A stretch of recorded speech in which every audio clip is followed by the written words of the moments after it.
Hi everybody, I'm Ryan. Today we're going to talk about Neoform in Pioneer. We're going to talk about how the overall strategy of the deck, card selection, and some basic play patterns in the deck. Let's jump into it. So this is my Neoform deck. There's a couple different things going on with the deck, and I'm going to kind of rework all of this to move the deck into sort of different sections. Okay, so these are the different sections of the deck that I would say. But I think we should talk about the combo first. The combo is filling your graveyard with all of these cards. After you fill your graveyard, casting a Atraxa or a Hooting Mandrills for very, very cheap, sometimes as low as 1 mana. These are 6 mana large cards. Hooting Mandrills is just a 4/4 with trample for 6 mana. Could be 1 mana if you fill your graveyard. And Atraxa is a 4/5 for 6 mana. However, you can pay for it and mill 2 cards, return a non-land card of an opponent's choice from your graveyard to your hand, which is pretty strong in the deep late game if it comes around.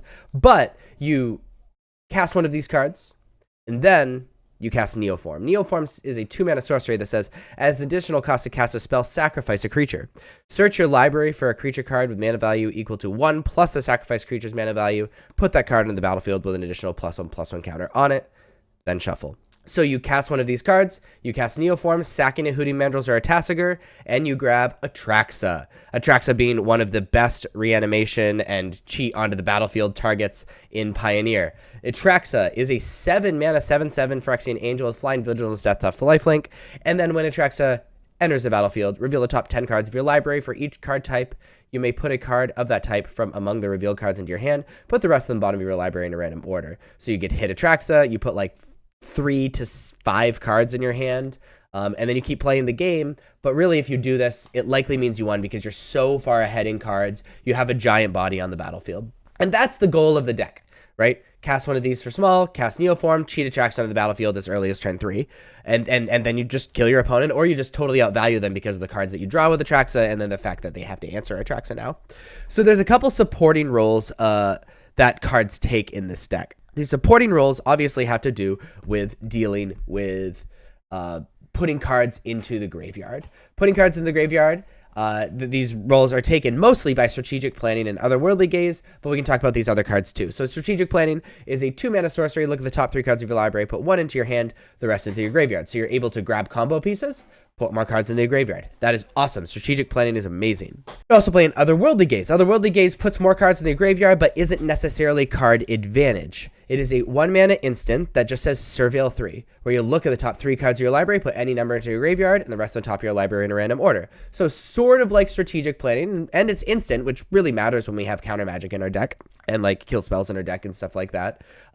We can put cards that we don't care about into our graveyard, leave combo pieces on top. That way we can fill our graveyard for these Delvers, and be able to get access to, you know, the Delvers, get access to the Neoform and all of that stuff. We're playing a 1 of Consider, just to fill a slot in the deck. I could see it being a Stubborn Denial, but 4 Stubborn Denial feels like a lot to me in a deck like this. So we're playing a 1 of Consider.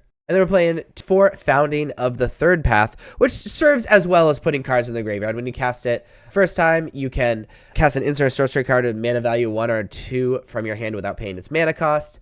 Second chapter is target player mills 4 cards, and his third chapter is exile target instant sorcery card from your graveyard. Copy it, you may cast that copy. So it fills our graveyard. It allows us to like cast Founding into like casting strategic planning for free, or even Neoform for free, which is very powerful. The few things about this card though is when I first read it, I was like, why wouldn't you just always go to the second chapter, right? If I was going to use the first chapter for anything, I would just cast that spell. So the reason is that you get to mill 4 cards and have all your mana up next turn. It's almost like investing in the next turn, where if you did those separately, you would pay mana to cast like strategic planning this turn, and then the next turn still be able to have to cast Founding into target player mills 4 cards. So it kind of makes sense, you know, once you look at it a second time. In addition, something that's pretty relevant, frickin' baby.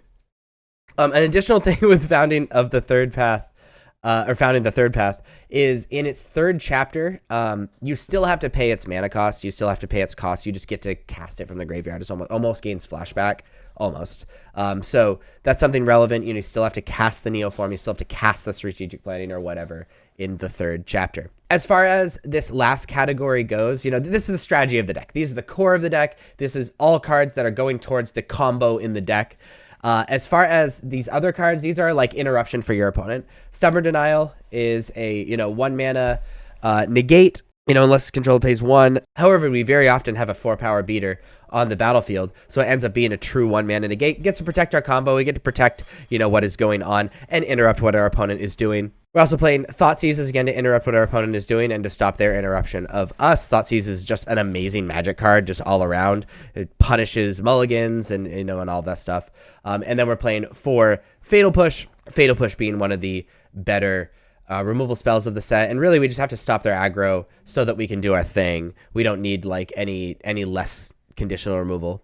We're playing Mana Confluences as far as our lands go, mostly because it's really important that we have mana for everything, and then just having a Mana Confluence in the deep late game often means we can just cast Atraxa, which is just amazing. The rest of the lands are pretty self-explanatory. As far as the sideboard goes, Aethergust for red and green stuff, Mystical Dispute for blue stuff. Like, I don't know, this feels weird to explain. Duress for like these counterspell decks and, decks that are trying to combo you like Lotus or something like that. Ray of Enfeeblement, very good against spirits, very good against the humans decks, which we're really afraid of decks that just like aggro us out and stuff like that. So Ray of Enfeeblement, very, very strong. Terra Sunder, non-conditional removal is pretty powerful, but mostly for artifacts and enchantments because 4 mana is a lot. Abrupt Decay, just additional removal. And Pithy Needle for, again, these activated abilities we're worried about. Things like, I'm talking like Mono Green, we're talking about Thespian Stage, things like that. We're also playing Gigantha because it's just kind of free value.